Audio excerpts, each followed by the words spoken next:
Scratching the Cosmic Conscience, and co-host of the 100th Monkey radio program.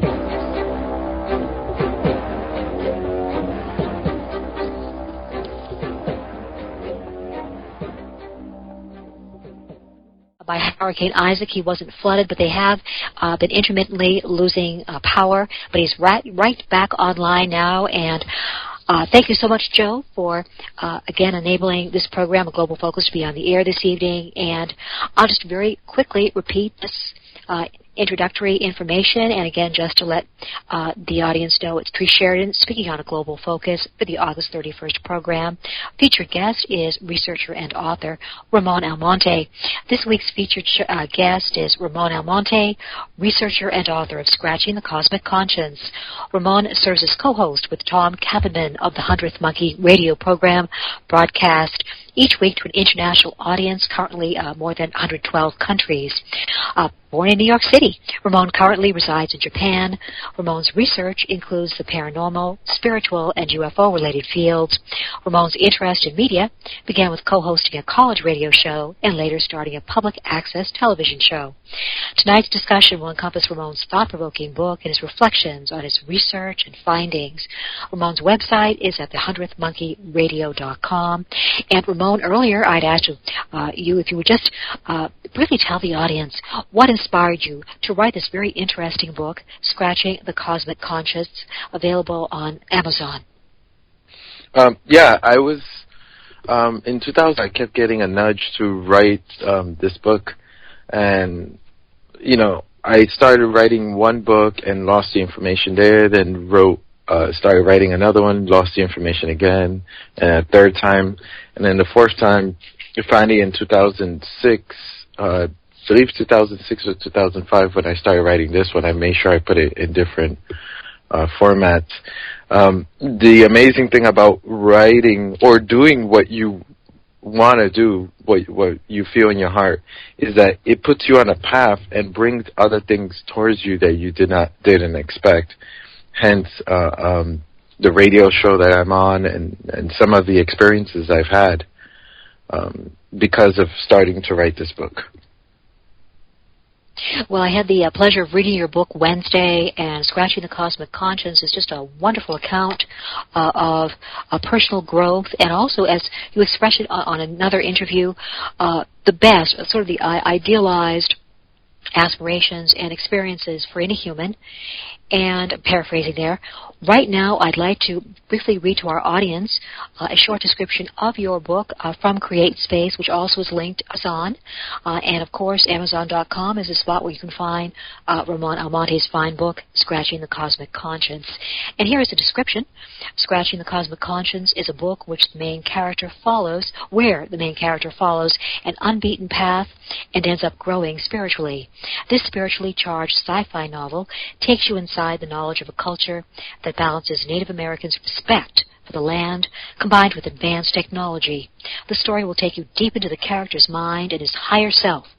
Trevor, a Dominican American who grew up in New York City, is plagued by weird dreams that are pushing him to build an apparatus that will allow him to travel to another planet. End quote. And again, this book is a very intriguing, interesting read. And just as an aside here, Joe Montaldo just wanted to let you know that right now in the New Orleans area, apparently they're switching grids back and forth. And as they bring more people back online to the electrical system, that means that other people are having some problems with their electricity coverage. But so glad to be back on the line. And now, Ramon, I have found so many aspects of your book very intriguing, as I noted.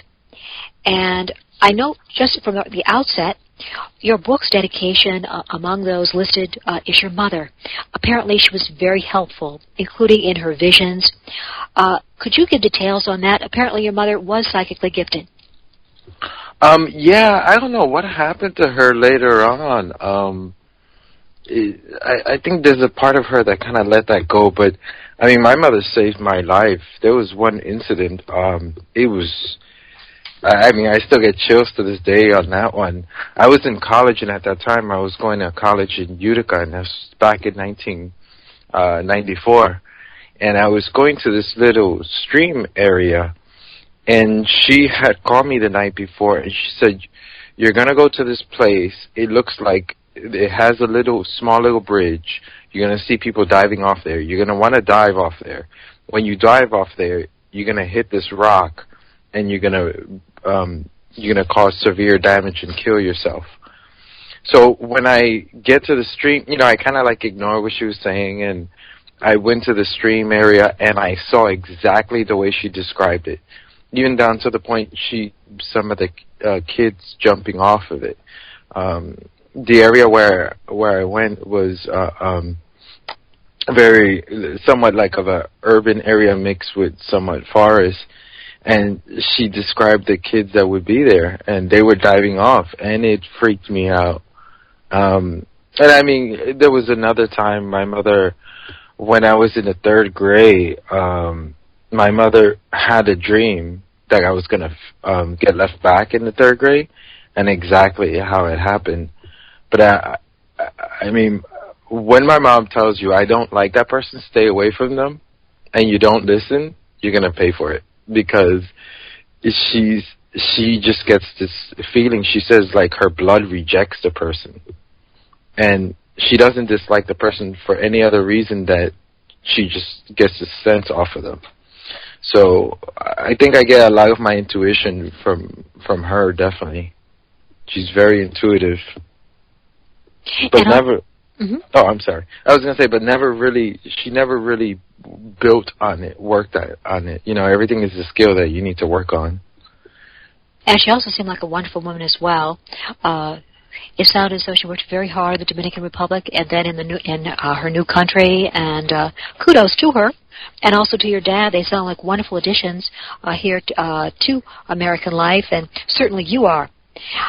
One thing that really inspired me as well, Ramon, and I know my family has, I never met them personally, but there's a couple in Hawaii who are Japanese, of whom both my parents were very fond. They had met them towards their latter years. But you had mentioned that back in 2002, you had read the book The Alchemist. You were very much impressed by it. And also at the time you were thinking of possibly moving to Japan.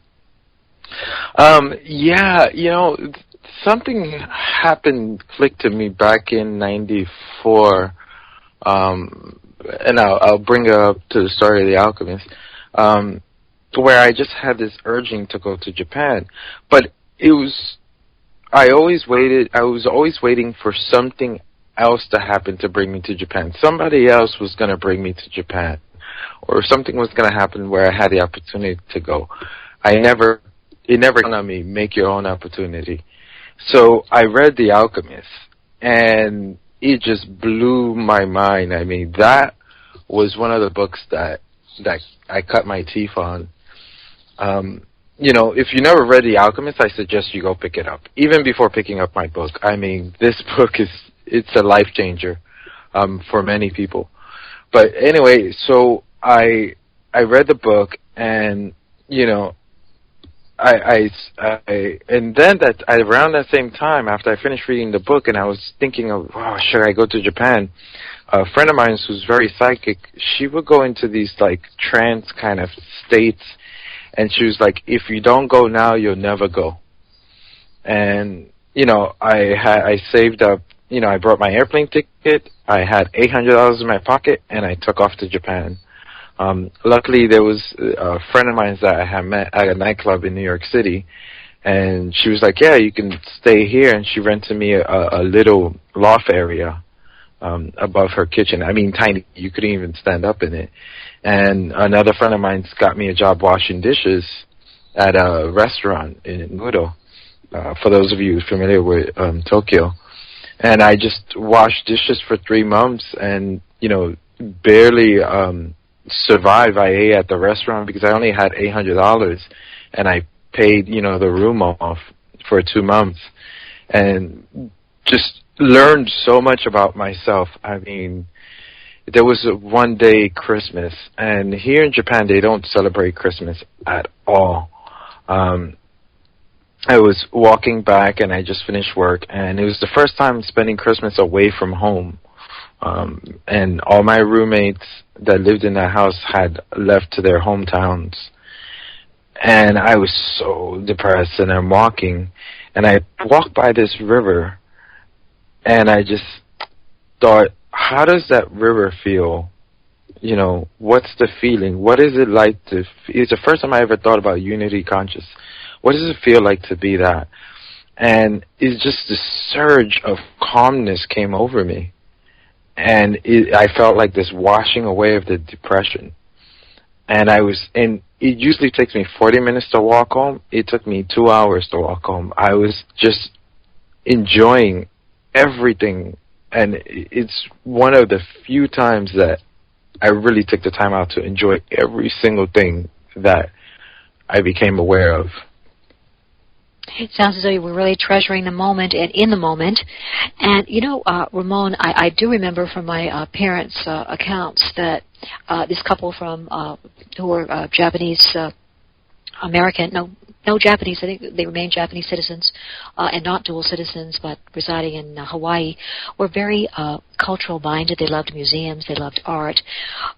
Now, Ramon, I note from your book very strong artistry sense, both in your words and also appreciation of nature. Do you find, even though you're a resident of a very intense and heavily populated city, Tokyo, that there is still a tremendous sense of nature there and art? I think like all places, you have your little groups of people that are really into these things. But the same as New York City, people, unfortunately, we have something that's really destroying us in so many different ways, and that's what we value the most is money. So, people are so focused on that they don't even bother to look up or down. So they just go, which is no different than New York City. People are go, or any major city you go into, it's just like, I gotta make money, gotta pay rent, gotta do, Right. And they never take the time out to sit down and say, and the worst part about that is that anybody can fall into that so easy, unless you're able to slap yourself and go, snap out of it. It's so easy to fall into that go, gotta make money. So, there's definitely people here who are very wise and very in touch with themselves. But then you have, of course, the opposite, like anywhere else, I would say. Oh, that's very well said there. Ramon, too, as a resident of Tokyo, at this point, do you find an added intensity given Fukushima and developments there, some of the developments there, or are people instead concentrating on their lives, as you just noted? Japan is an anomaly, and I'll explain what I mean by that. There's nowhere else in the world like Japan, and of course, like there's nowhere else like New York, but Japan's a whole different. So during the earthquake, for example, at least in the area where I live, I never saw people getting out of control. The worries didn't really show kind of much, and the stores were emptying it out, and people were still in an orderly fashion. If that would have been New York City, there would have been riots all over the place. As soon as people were seeing like shelves empty, there would have been riots. But here in Japan, everybody stood calm, which I was shocked. It's like there's no milk, there's no juice, there's no tea. You couldn't find rice, and luckily we had like 2 bags of rice in the house, and people were calm, which was amazing. It's like we're running out of food and everybody's calm. So it was great and amazing. So, everybody was able to do what they needed to do without a problem. At the same time, there's kind of that idea that if it's not in my face, it's not my problem kind of thing. But there is an underlying current of people who are protesting. I think, I forgot when it was, a month ago there was a huge protest, and people are protesting. But the same like the U.S. and other countries, the major media is not talking about it. So NHK here is not saying a word about these amazing people who are out there protesting and talking about this and as we say back home, making ruckus about what's going on. That's very interesting information. And yes, from all accounts, they're a very cultured and orderly people. Fukushima is being discussed in blogs here and internationally, and we all very much send our best well wishes there. It's certainly a complex matter. Ramon as well grew up in a heavily populated area as a child, the Upper West Side of Manhattan.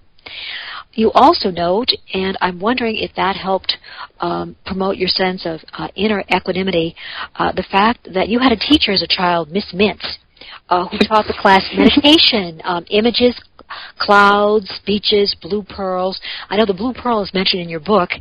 Does the blue pearl concept represent the subconscious? No, I would say, at least for me, the blue pearl represents the third eye. Oh, interesting. And the opening of the third eye. That was, now that I think back to it, and when, that was just amazing because I remember some kids would fall asleep and some kids would be like, but, a few of us really got into it during that class. I don't know how many kept it up, because I kept it up for a couple months and then I kind of stopped until I was 17. But she gave me an amazing gift. I think that was one of the most important things I ever got for a mission system. I'm sure there's others, but that one's in the forefront for me. Well, Ramon, many people do swear by meditation and its positive effects.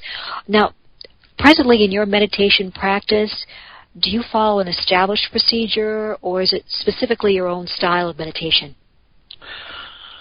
I follow several different types. It's kind of like, okay, what am I in the mood for kind of thing. There is one specific type. There's one school that calls it spontaneous Qigong, and then there's another one that calls it Kunlun. And basically that style is you put, for example, you put your left hand by your stomach facing up, palm facing up, and then you put the other hand by your throat, palm facing down, and you sit on a chair on the edge of the chair and you put your toes up, so the ball of your feet is touching and your heel is not touching, and that's like kind of like the on button. That one for me is a very strong meditation. But I also, there's just a simple one where you're sitting down or lying down and just breathing in normally and just feeling throughout your body what you feel, which I think it's a very important thing to learn what you're feeling, because for example, if someone says something and then you just like get upset all of a sudden and you're like, where did that come from? You don't even realize where that came from. So it's getting to know that stranger you live with. That's very well said. And, Ramon, as well, I noticed in your book, to me, what was a very keen awareness of the concepts of interpersonal intelligence, including the ability to have empathic awareness of the concerns and feelings of others, as well as intrapersonal intelligence, including the ability to develop one's own a trait of logical analysis of the environment around you and also of what's needed in self-development. Many interesting details, aspects of your book. But now, Ramon, as well, you've had paranormal experiences, if I'm correct. For example, you noted a type of out-of-body experience at about age 2.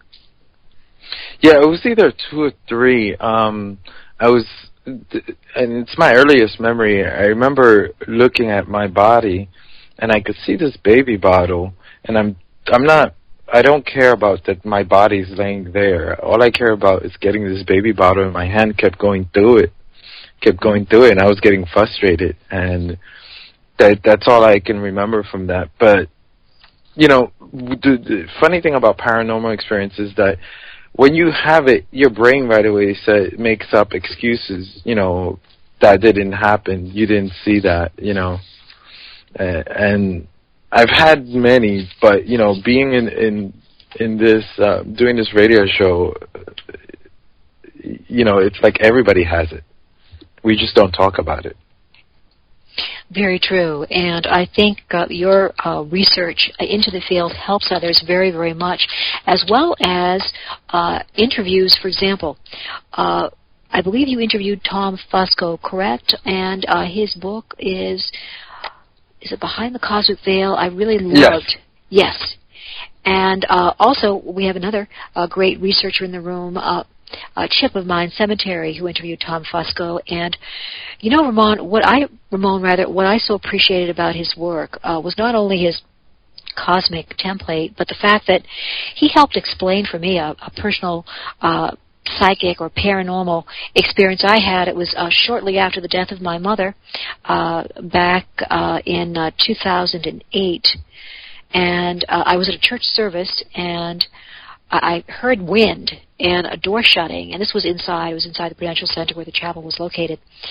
And I felt on my face just a hand patting right on the cheek below the eye, just below the eye, and I'd see my mom pat my dad's face similarly just shortly before my dad's death from metastatic cancer. And just reading Tom Fusco's possible signs and explanation for a paranormal or psychic event was just so helpful for me to just affirm what I thought had happened. I experienced this, but I was wondering if perhaps I was just so upset about the death that, I was misconstruing. And also with your research, I find it very intriguing. For example, the importance of signs and symbols that people can find in dreams. Now, I don't know if we had power at the time during this interview when you mentioned that you had some strong dreams, and I asked if you had ever had any lucid dreams. Yeah. With the paranormal, the lucid dreams. With this woman that I was dreaming, it was this beautiful woman, and I knew she wasn't from this planet in the dream, and I knew I was dreaming, and I was just so attracted to this woman. But she was like, I have something important to tell you, and I was like, oh yeah, but it's my dream, don't worry about it. And she's like, no, listen. And then she told me the weirdest thing. I've heard no one else talk about this, and if anybody out there, please contact me if you heard this before at Ramon at the100thmonkeyradio.com. But the woman said that all human beings on this earth, all Terrans, have this tattoo, this etherical tattoo on our foreheads that starts something like ND or something like that, and then the number. And then that's how other people from other galaxies and other planets can tell, when they see your aura or, your energy body, they're able to tell, like, oh, okay, he's from this place.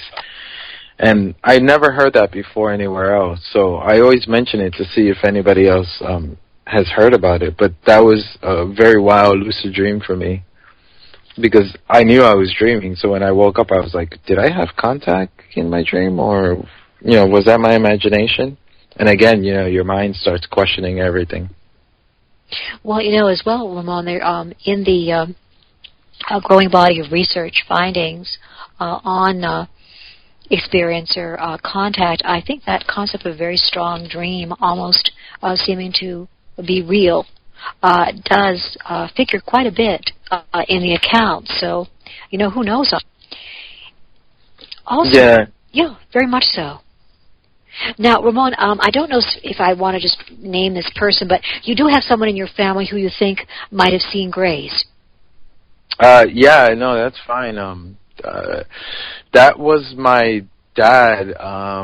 My my dad, if you think I had a lot of paranormal experiences, this man, has had way more. And that, especially that side of the family, has a lot of weird things happening.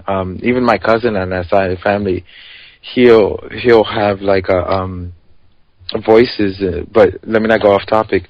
So my dad said that he was at the foot of his bed. He opened his eyes and he sees these two little beings, with the same description. And he told us this story back in the 80s, before I really even, knew anything about it. But he doesn't remember, all he remembers is like kind of freaking out, and, and then he's very religious, and he started calling in, Jesus and everybody else. They kind of went away. But my father was one of those that, as a kid, he was the first one who told me, we're not alone. There's no way that all this was made just for us. Here's some disco lights, guys, so you can, No, that's a very strong point. And, you did mention in your work at one point that a psychic had told you that aliens would were watching you. And also, Ramon, from that, do you feel that alien intelligences are observing life on this planet at this point? Yeah, I'll tell you a story that I had that I know for a fact I'm being observed. And I was here in Japan. Everybody has like a little balcony, and everybody dries their clothes outside. So I stepped out on the balcony, and I'll step out to look at the stars, and because I could see a few of them, enough to count. And all of a sudden, my eyes go. If anybody's ever looked through a night vision goggle, it's a very greenish kind of thing, and you see clear. You can see stars that you didn't see with these goggles, but when my eyes, it's like something went over them, and all of a sudden I can see this way, and I see this ball, this silver kind of ball, metal ball in the sky, and then it went back up, and this whole experience lasted no longer than 2 seconds, if that. And I was, whoa, what, and I'm trying to look, and I can't see anything. And for me, that was like, okay, either I popped and went nuts, or they just wanted to show me, like, okay, we're here, we're watching you. And yeah, that really, when that psychic told me that, I was 17, and I kind of freaked out. I was like, what do you mean? Like, and she couldn't go, either she, wouldn't go more into detail, or she wasn't getting the information. But according to her, she got that directly from them, like, oh yeah, they're watching you.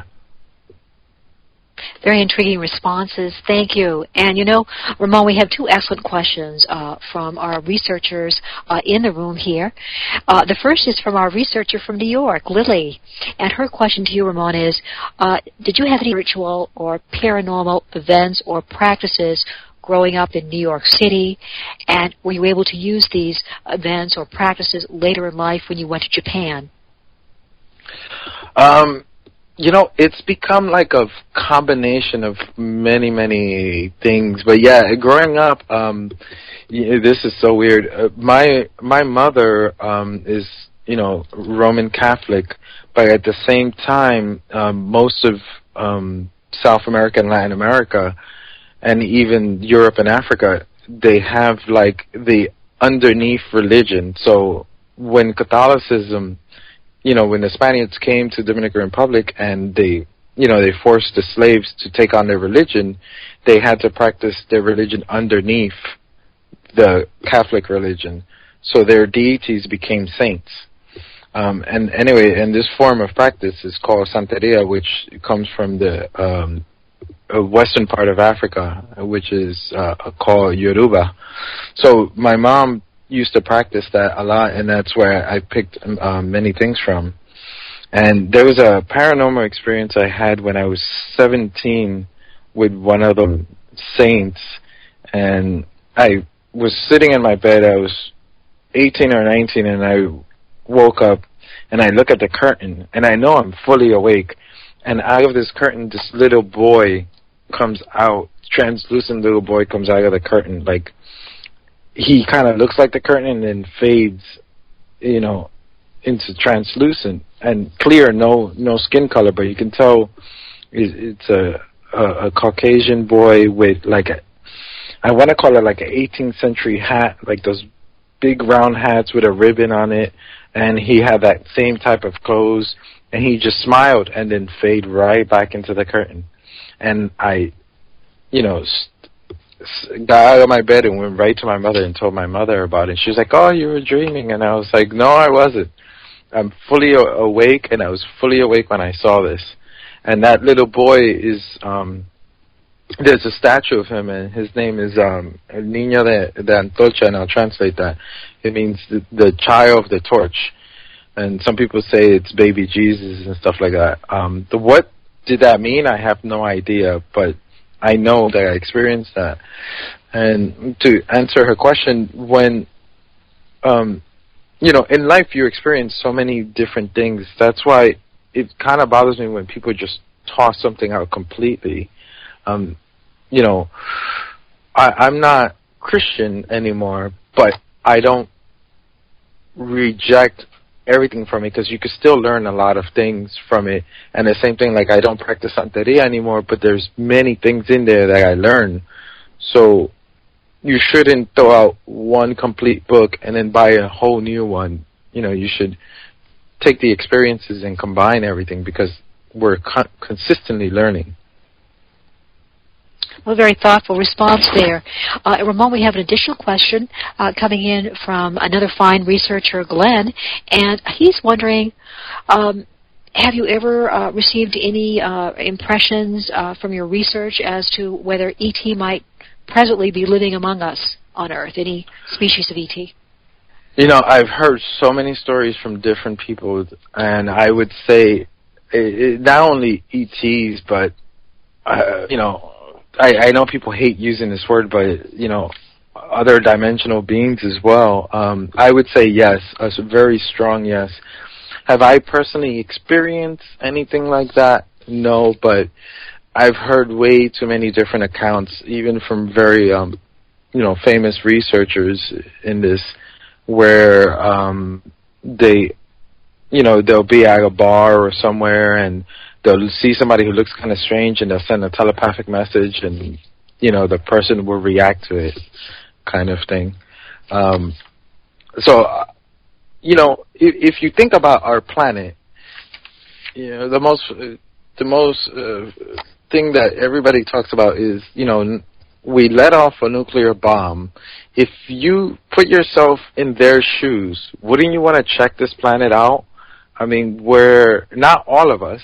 There's that 1% that's a warlike species, and and the rest of us just kind of like follow it like zombies. Not all of us, but enough of us follow it that these major wars break out.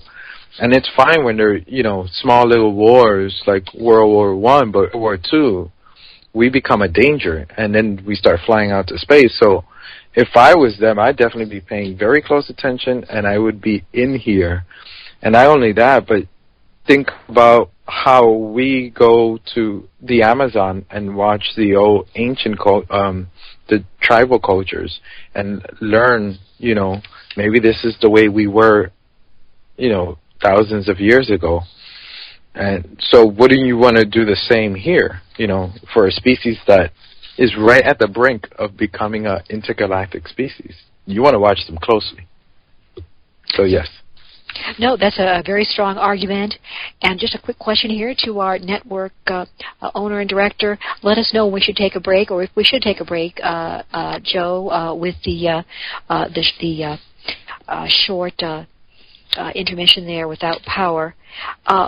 Ramon, I know from your book as well that each chapter reflects to you or represents to you an important watershed moment or development in your life.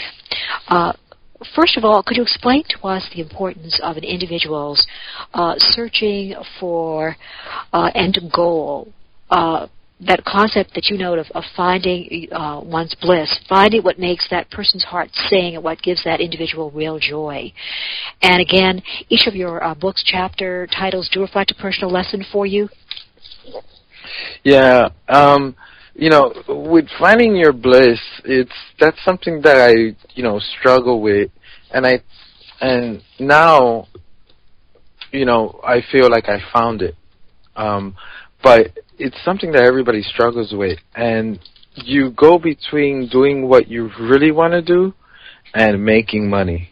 Mm-hmm. And too many of us, sell ourselves short to make money. It's like, oh, I need stability. I need, I can't, I remember people would tell me, I can't be like you and just go off and do these things. And it's like, wait, you're the same age as me.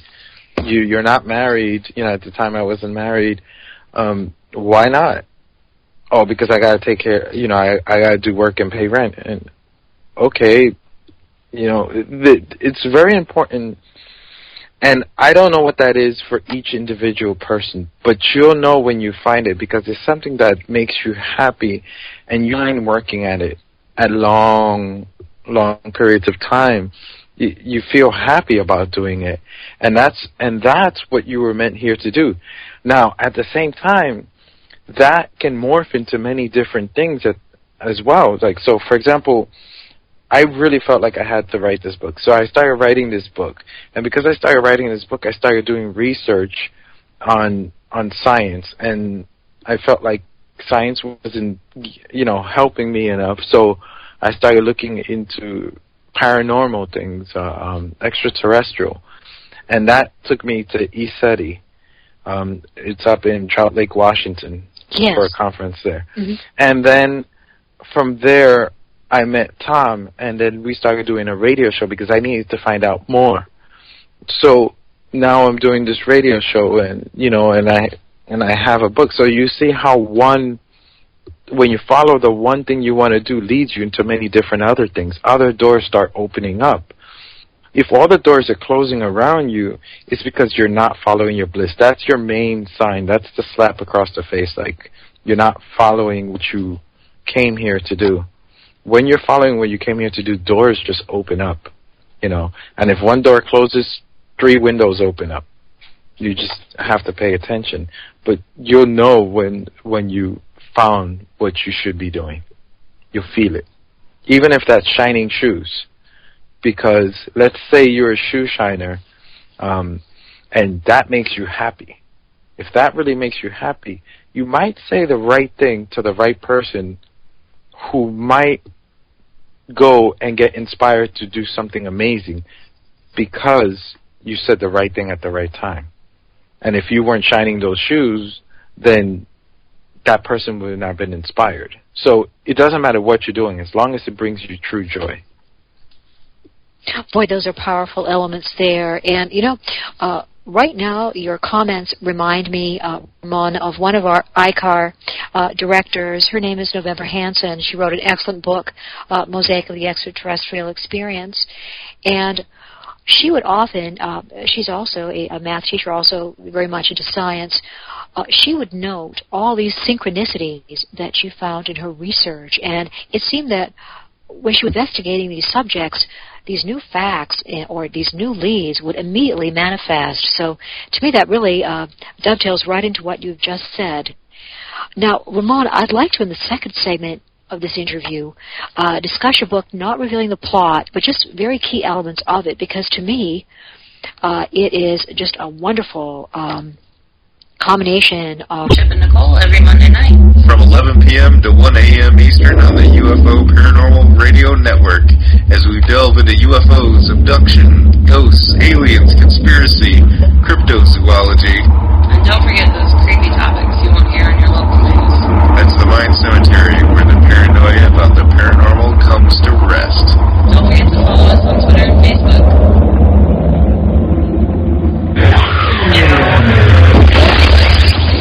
Are you a fan of the unknown? Do you constantly watch the sky, wondering if there's something out there, in fear of things going bump in the night? Whispers Radio brings you headfirst into the world of the paranormal with the latest news and interviews with the paranormal elite. With hosts Jordan Klein and Nick Queen, you are sure to be consumed in the world of ghosts, UFOs, cryptozoology, conspiracy theories, and the unknown. So check out Whispers Radio every Tuesday night, 6 to 8 p.m. Eastern, 5 to 7 Central. And give us a call, 1-866-514-1600. Visit us at www.whispersradio.com.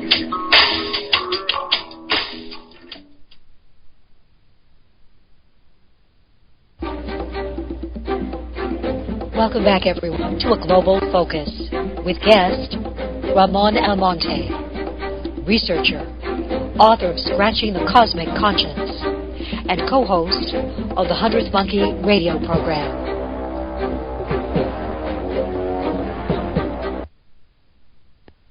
Welcome back, everyone. Tree Sheridan, and we're just beginning now our second hour of our interview on A Global Focus with featured guest Ramon Almonte. Again, Ramon's website can be found at the100thmonkeyradio.com. And at this point, I always mention to our listeners to not miss the excellent programs on our network. These include UFO Undercover, Wednesday evenings from 8 to 10 p.m. Eastern with host Joe Montaldo. Second Sight, New York City on Thursday evenings from 8 to 10 p.m. Eastern with co-hosts Stephanie Benetti and psychic medium Chris George.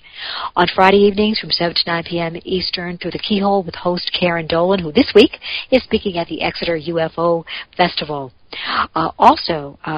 We have a new program on Saturday nights, News on the Flip Side, with co-hosts Stephanie Benetti and Joe Montaldo. Very popular new program. Also, don't miss Church of Mavis with Jeffrey Pritchett later on Saturday evenings into the early morning hours. And definitely don't miss Mind Cemetery on Monday evenings with Chip and Nicole Plesher. Excellent interviews there as well. Now, Ramon, just as a side here before I ask you a question from one of our great researchers here, Cobb. Ramon, I've been listening to your interviews as well on the 100th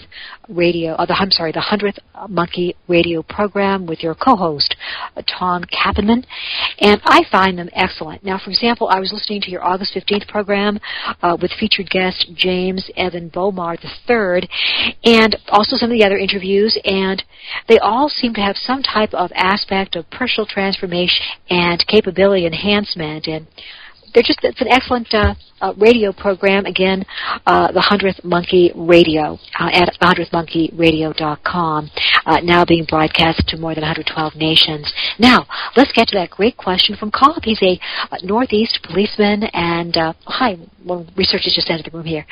Cobb's question to you is this, and I think you'll find it very intriguing as I did. Cobb's asking you, Ramon, what is your opinion about visions? Now, this gentleman, Cobb, is a Native American. He does get visions from time to time, and he has met the Great Spirit, and I hope I'm correctly pronouncing it, Wakian Tanka. I hope I'm correctly pronouncing it. And the fact, this also has been verified by many Native American elders and a few other people. And your comments on that? Like I was telling you off air, I'm just, first of all, before I answer the question, I'm so amazed on how so many people are waking up to themselves, and I'm very, very happy. And hopefully Cop is the 100th monkey that we're waiting for.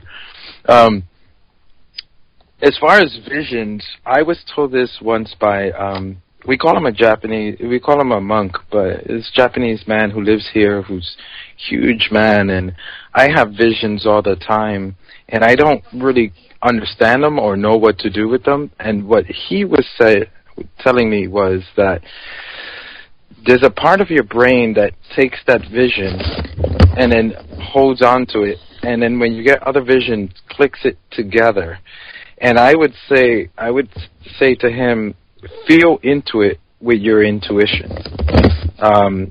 For me, the stomach area is a very strong area for myself. For other people, it might be other things, but feel into it. What do you feel? And then just write down whatever thoughts you have about it. And, it's frustrating because you want all the answers now. But over time it'll build. I can't really tell you what that vision means because it can mean so many different things, but that might just be your guiding spirit, or it could be something like, look into it. Who was he? What did he do? Or what's the importance of this person? Maybe there's something, and I'm just guessing here, maybe there's something that he was doing that you might need to finish. That's not 100% sure, but feel into it. What do you feel? That's a very thoughtful answer. Thank you, Ramon. And of course, this individual is a great researcher and person. He lives in the Northeast, a great veteran, police officer, and also person. Now, Trevor, back to your book. Many questions. For example, both you and your main character, Trevor, are individuals who have experienced very powerful dreams and also are extremely interested in such diverse subjects as quantum physics and extraterrestrial life. I find that very intriguing. We've mentioned already the fact that you believe that individuals should rightfully pursue their own personal bliss or goal. They can receive fulfillment in his or her life. Also, you've got a very interesting character in your book. I believe it's pronounced Shinaga, Shinaga, and did I I was going to say that's correct. Yeah, good. That's correct. Yeah. Well, now, this is what I find very intriguing. He seems to have, is it a Japanese name? He is supposed to be of Peruvian heritage, whereas your hero, Trevor, and you are of Dominican heritage. Yeah. Shinaga, I don't know where I got that name from, to be honest with you. It's just like I was thinking of the character and the name just popped up and I wrote it down, so I never really researched if anyone else had that name or the meaning behind it. But that character is a combination of people. His look and attitude is a real person, a person I used to work with years ago, person named Robert, and he's from Peruvian descent, so that's where that come from. And the person is very like cultured. He would, Jaga would know where all the culture events are happening, and is very awesome when it comes to these different types of music you never heard of. Like, for example, I can never remember the name of this band, but there's this band from Ireland that uses African drums and sings in Gaelic, which is just, he was the one who introduced me to that, which was amazing. So, and of course with my own personal friends that I grew up with as well are part of that character. And, as in the story, people question what a real friendship is. And a real friendship is, to me, is when someone can tell you out of love you're not walking the right path, but let you also fall on your face, because sometimes you just need to fall on your face. You don't want to listen. And at the same time can be there for you and can tell you, you're not living right. What you're doing is wrong, but not pestering them at the same time. That to me is a real friendship. And that's what I tried to show in the book between Shinaga and Trevor, as you know, because I don't want to give away what happens, but they, Shinaga basically shakes him out and tells him, you need to get your act together. You're acting crazy. And you make a very strong point in the book to the effect that Shinaga indicates to Trevor that whatever doesn't kill him will just strengthen him. It's a strong point. Yeah, because the character Shinaga also, comes from a very messed up background.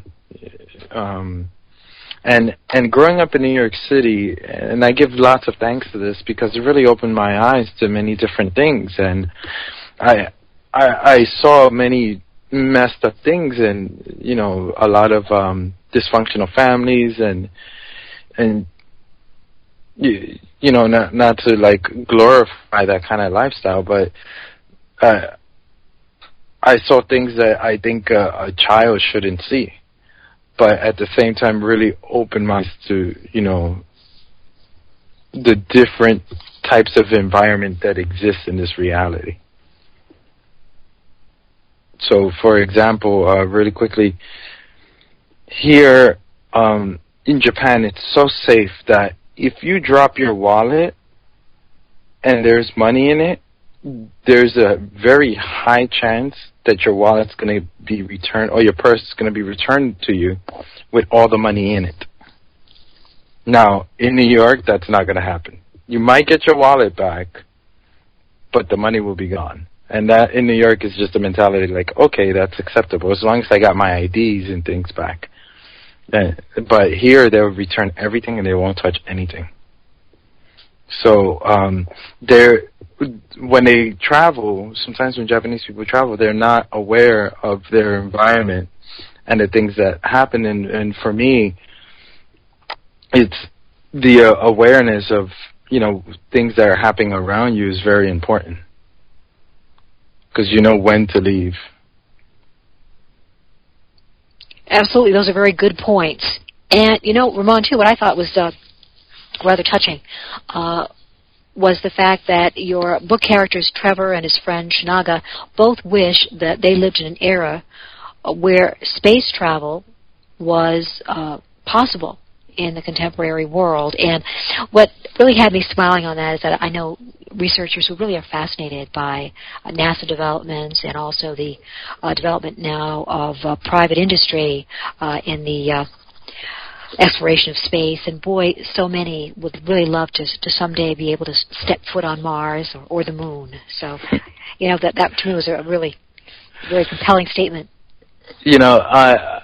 I'm going to make the statement, but I don't mean to get on NASA, but that statement, I wrote that. It's so true because as a child, I assumed that by the time I got to this age, I'm 36 now, by the time I got to this age, we would be in the full space age. I mean, there would be people who were traveling to Mars and the moon, and, if you got to the moon in 1969 in a bucket, pretty much, if you look at the technology they use, which I think it's absolutely amazing what the human ingenuity can do.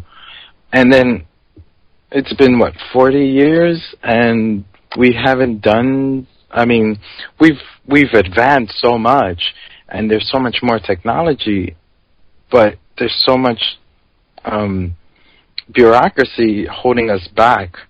And that's what makes me feel like that's on purpose.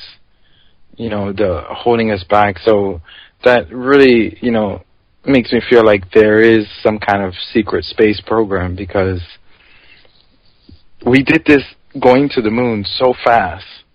If you think of what we did, and when we decided to do it, we did it. And then now, 40 years later, we can't do that again. We can't go to the moon. And that's not saying anything wrong with curiosity, but I think we should be way more advanced because we have the technology for it. Well, some strong arguments there, for certain.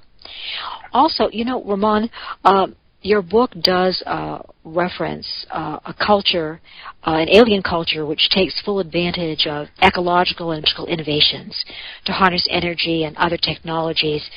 I found that very intriguing.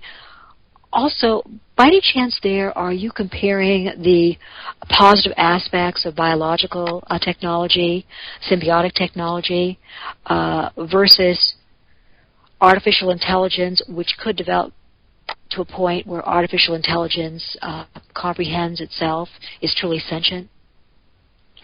Yeah, I think it's only a matter of time before we, as a species, accomplish that one. But as far as, the technology, that's in there because I'm hoping that one person or several people, maybe some young teenager might pick up this book that, someone gives to them or they find or however else it gets to them, and they're inspired by that, just like Star Trek and so many science fiction shows and books have inspired scientists to develop all these different technologies. I mean, Star Trek, for example, the computer, cell phone, all these different technologies. And I'm hoping that someone that up and see like, okay, we can live very sustainable, and that's my point with this book. If you look at the species, and they're the, I call them the arboreals. If you look at the species, you would not know that they are so advanced. You would think, it's just a jungle area, a forest area, and they're not advanced at all. But it's quite the opposite, and that's the whole point. They live a very sustainable life, and even, as I say in the book, even the spaceship is all natural, So I find that very important for where we're going. So I'm really hoping that somebody would read that and say, okay, I think I can figure this out. Well, the different aspects you present of that biological technology really intrigue. And also, those arboreals exhibit both technological and spiritual advances. It's a nice combination. Yeah, that's very important.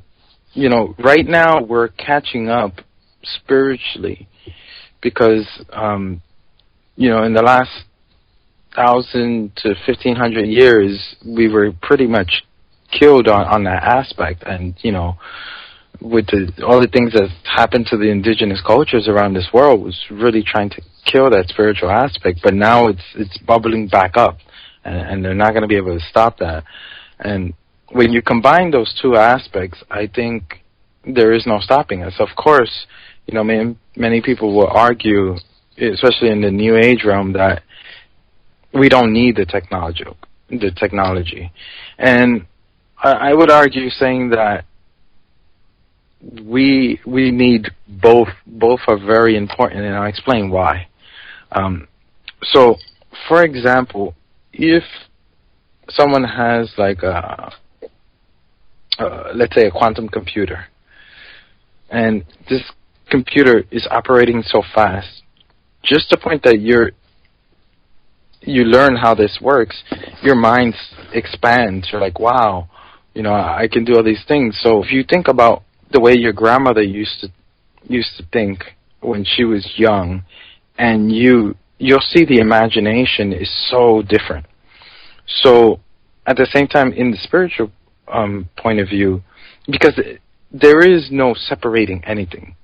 The spiritual and the science, for me, there is no separation. And that's what I love about Thomas Fusco, that he's bringing those things together, because you can't leave any aspect out of reality. Everything has to come together.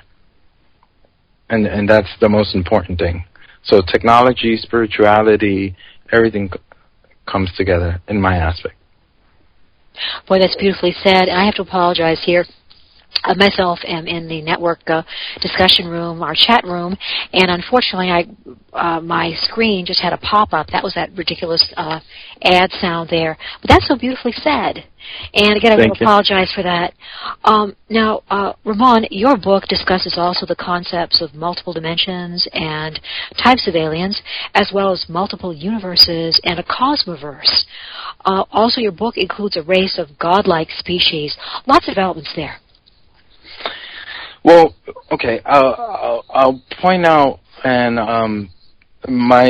what I personally believe, it's not a knowing, because there's a huge difference between believing and knowing. Okay. But my belief is that as a spiritual being, so we'll take yourself. You're in this human body, and you're spiritually growing. And then you get to a point where either A, you become a planet and experience that, or maybe you want to decide and you want to become a universe and give birth to a new universe and experience yourself that way. Or how some people say that we are already doing that. There's different aspects of ourself, fragmented aspects of ourself all over. So let's just say that we are the universe experiencing Ramon and experiencing the listeners and experiencing being the sun all at the same time.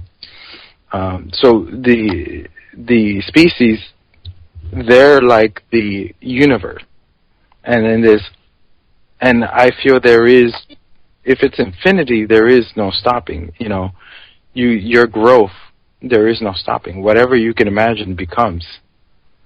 So once that becomes a thought in whatever species or being, or even let's just use the word God, whatever that thought, that becomes creation, and that is creation. Thought is creation. And, I want to kind of try to paint that picture for people. That's an excellent explanation. Thank you, Ramon. As well in your past, in this book, and also past interview, an interview rather, you note that the segment in your book on the hero encountering a godlike creature, does bear similarities to, I believe it's an account of James Gilliland. Would that be a near-death account? In that part with James, in that part of the book, James Gilliland and also Billy Meyer were the inspiration for that, so I have to give them kudos. But according to the story, when James had his near-death experience and he died and spoke to this being, he was like, oh, what should I do? And he says, whatever you want to do makes me happy, Be happy. What do you want to do? And that's where I got that quote from in the book, which is amazing because that's not what we're taught down here. Mm-hmm. Yes. Mm-hmm. We're taught something completely opposite. And there, as you would know, in that version of God, that's one aspect of it. I think there's so many different aspects of God, and it's all like many different gods. This is my own point of view. Many different versions of God, and also one all-encompassing, and nothing is separate from each other. So when you hear somebody saying that they're a sovereign God being, they're not lying. That's we're made in the same image as the Bible will quote. Then what are you telling me? And then Jesus was saying that so many times. Me and my Father are one, and you are my my brothers and sisters.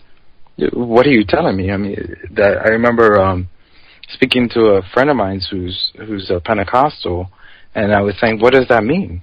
What is he saying there? So basically, you're telling me that we're all one, and I'm a godlike being.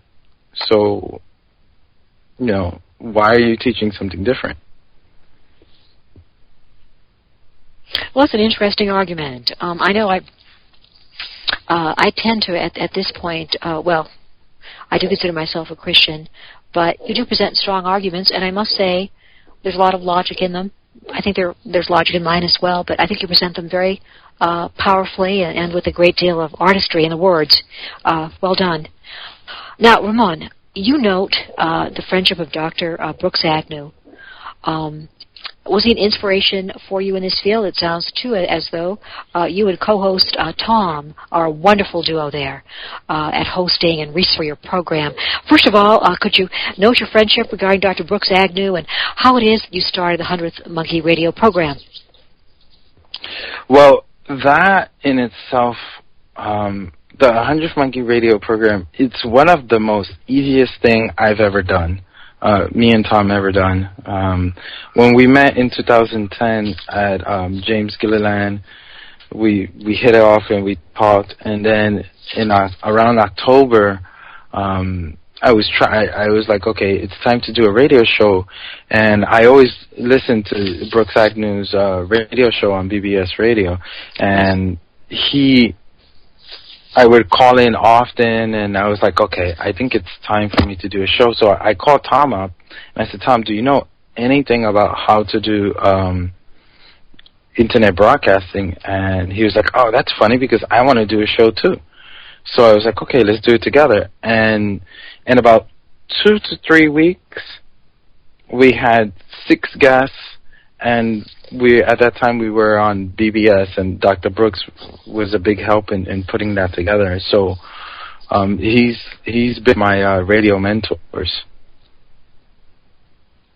Excellent. And Ramon, now that you people are broadcasting to more than 112 countries, have you noted a particular interest in the subject of the spiritual and paranormal from the Asian region? When it comes from the Asian region, well, that's probably true every single culture, but this one probably has the most famous of it all. There's a huge boom of it, but at the same time, like anywhere else, there's how can I say? There's a lot of I feel like a lot of little pitfalls. Mm-hmm. Meaning like people is no different than in America. People get caught up in cults or just one way of thinking, and that's fine, because if that's your path, that's where you need to be at the moment. But yeah, there's a huge boom in culture of it. Again, an underlying thing, but I think that's a worldwide phenomena where it's just like, for example, we have listeners in places like Afghanistan, in very Muslim cultures, and it shocks me. And Tom always says to me, "You're only shocked because of your programming," which he's 100% right. So I think all over the world there's huge bulging of people wanting to grow spiritually. Very good answer there. And Ramon, as well, listening to your interviews, I was even, my curiosity was piqued by the fact that you recently had a chance to swim with the dolphins. Could you give us any details on that? I've always wanted to do that. I've done it twice, and anybody who hasn't done that should at least do it once. I did it once in Hawaii, and I did it another time in it's called Mikurajima, and it's about an 8 to 9 hour boat ride from Tokyo. But the amazing thing about dolphins is if you're swimming with them, and most people who have never swum with dolphins, and I was doing it myself, is that you want to swim real fast and frantically trying to keep up with them, because they swim so gracefully, but they're moving very fast, and they're not even trying. And for humans, you guys, it's very hard to keep up with them. When you come at them with that energy, they just take off and leave you. When you become very playful and you relax and you're playing around, they come check you out. And there was certain people that was with us that they had certain experience where this one girl said to the dolphin telepathically, like, "I love you," and she said that the dolphin turned around and looked at her, which was amazing. And another girl had a dolphin stare at her right in the eyes, which I didn't have that experience. But, even after you're done swimming with them, you just feel so good. Their energy, it's like being around that person who is very wise and very calm, and they just make you feel good when you're around them. That's how dolphins are. Boy, that does sound like a wonderful experience. And the question, Ramon, it's on a bit of a tangent. I note as well one of our researchers in the room, Kevin, who is an expert Reiki healer. Ramon, do you feel that you've ever helped heal others? Have you ever experienced the ability to heal others? I've done I've been practicing on the side some healing, and at the moment I wouldn't call myself a healer, but I've had people send me pictures, and there was one lady who was having some sort of like pain in the middle of her solar plex, and basically what I do is just look at the picture and then put my my hands on it, and then just try to put some loving energy into it. So I've had some experiences with it, but I've also met some amazing healers that there's this, I won't say his name because I don't have permission to say his name, but this amazing French guy, he says he's not a healer, but he had his hand on my spine, and I was feeling like my stomach moving. And since I was young, I've always had like certain, but I could feel my stomach moving around, and I was like amazed by it.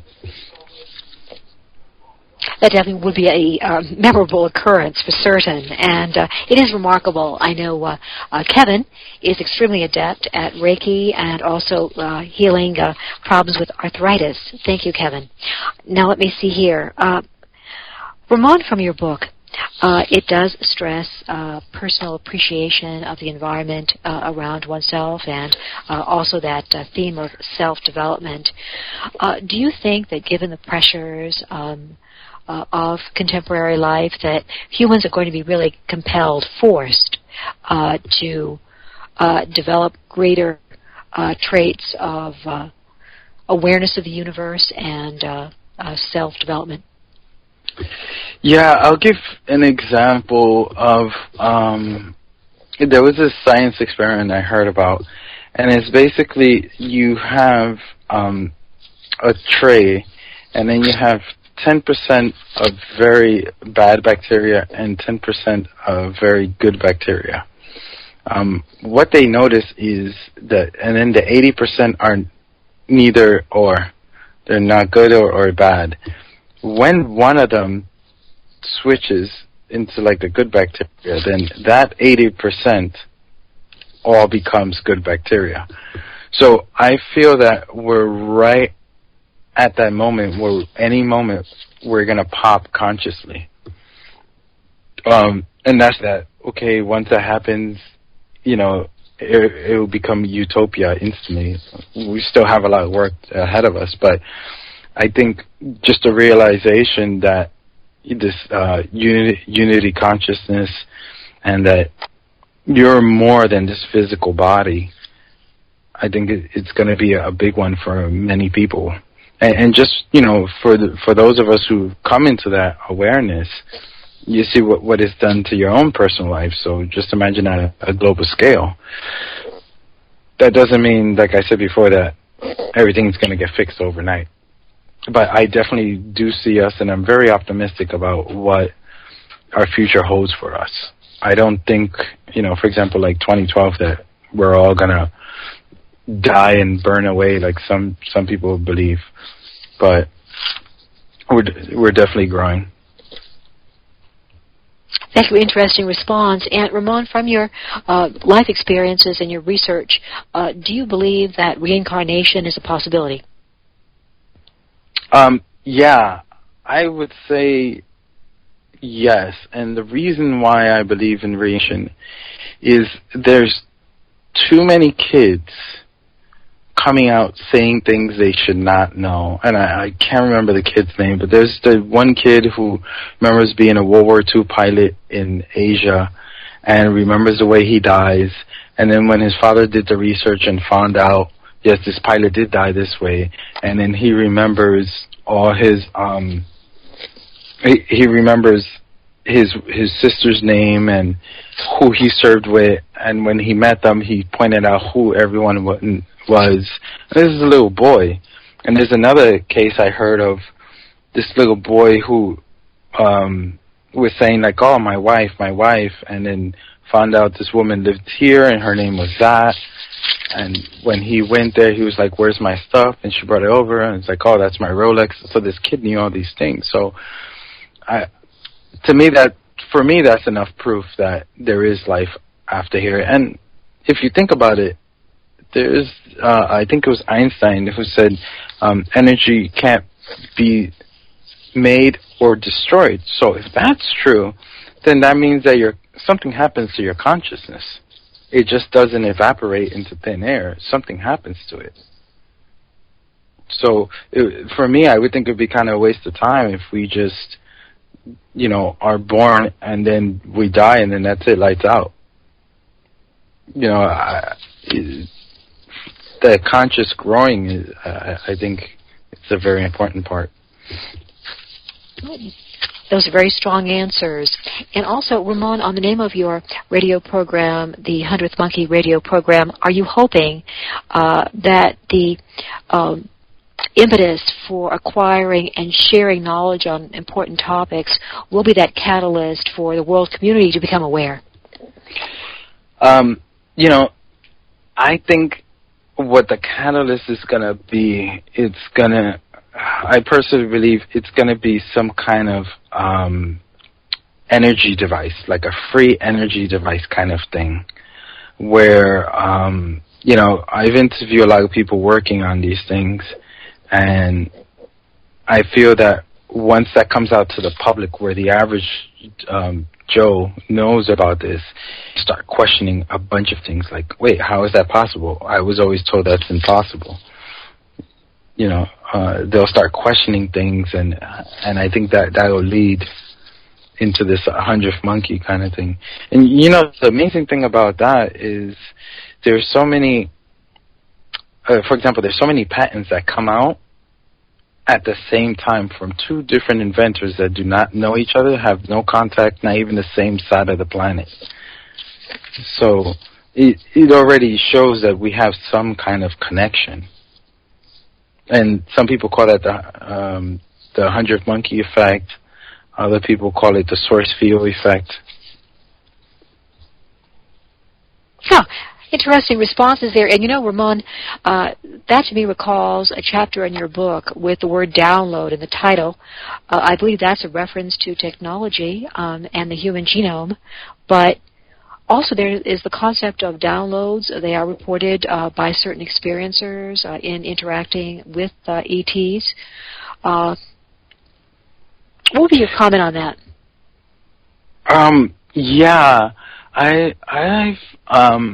It's like when you get into that space, and I know it's happened to everybody, you get into that space where you're saying things that even you're amazed by, and you're like, where did that come from? The wisdom that comes out of your mouth, and I know that's happened to everybody, and you're like, that you're even intrigued by it. It's not something that you thought about, it just comes out.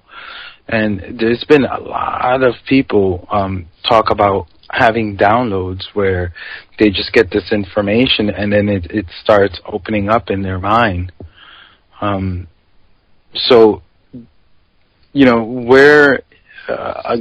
We're in constant connection with so many different things. So, where do these geniuses get these great ideas for these inventions or these amazing books? Like, sometimes you read something, you're like, where did that come from? And if you ask them, they don't even know. Very good point. And Ramon, what's interesting as well is that our organization, ICAR, has done a deal of work on the different phenomena and criteria regarding the encounter experience, the various types of experiences, and that concept or phenomenon of the download has been much studied. So I must say, your points do dovetail into that, and good for you. And, of course, that is a very important phenomenon that is reported as very much occurring now to some experiencers. Now, Ramon, your book as well indicates the importance of the heart. Your comments on this? A lot of people say that not say, this is a scientific fact, that the heart has the strongest magnetic field around it, and that it also, I forgot how many, but it has brain cells in it. So when you come genuine from the heart, again, things just happen. There's magic again in your life when you're coming from the heart. And that's, we confuse so much. When you start, for example, there's a confusion between like attaching yourself to something and saying it, but it's that give me kind of energy. That's not the same as when you're coming, like, for example, if you help out a homeless man and you don't expect anything in return, that's really coming from your heart. But when you're doing something for self-satisfaction, like, you do something for your husband and wife because you expect them to love you back, then you're expecting something in return. And that's where they say, quote-unquote, love hurts. But when you're really using your heart without any expectations, it's magic. Beautifully said. Now, Ramon, it's my impression that you and Tom want to create and produce a radio show which offers a comfortable forum where listeners can research the various phenomena fields such as the spiritual, paranormal, or UFO or ET-related subjects. Am I correct that your guests would reflect research in either the holistic, spiritual, or UFO or other type fields? What would be your, or if you just reference to me some of your past guests that you thought most fulfill that objective of informing the public on these fields, or some aspect, rather, of these fields? I would say someone who's very well-rounded. You listen to the show was James Evan Bomar. Yes. He's a very well-rounded individual, and I would say that's someone to listen to. He's an encyclopedia. Encyclopedia. He's just full of knowledge. So, you have to listen to a little bit of him, digest it, then come back and listen more. That's one guess. The other guess I would say is this, the monk I was talking about named Khan. He's just also like full of wisdom and the things he say. And if you ever get to meet him, just being around his energy is just amazing. He says things without saying things, kind of thing. Every single guest we bring on a piece of the puzzle, which is the most important thing. And even more important than that is that what do you do with that piece of puzzle?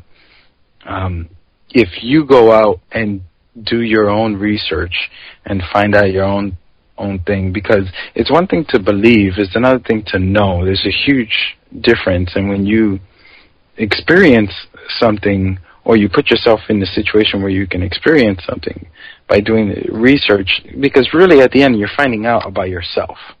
You might research all these different aspects, UFOs, free energy, spirituality, but it's really about you and your own personal growth. So that's the most important research you can ever do in your life. Those are very good points there. And Ramon, too, on that aspect of development, your research in your book does focus on the aspect of a person's task to make sure that he's on the correct path for proper self-development. But also, you reference this concept of a civilization properly growing itself. Yeah. And I compare it to, I look at that civilization on the book and then compare it to our own. When an individual is, you have these individuals who go through these miraculous changes, and they change the world. Just think of any single person who's changed the world, and they're masters of their art. Whatever, name anybody. If you look at one of my heroes, like, for example, Gandhi, this is a man that moved mountains, and he did it all with, sandals, broken glasses, bad teeth, and wearing, a sheet around himself.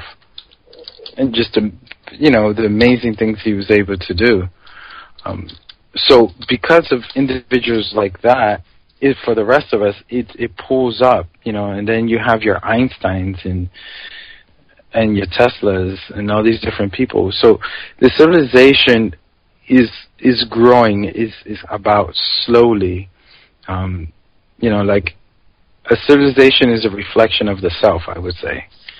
So you see all this madness and craziness. These are craziness and madness we feel within ourselves.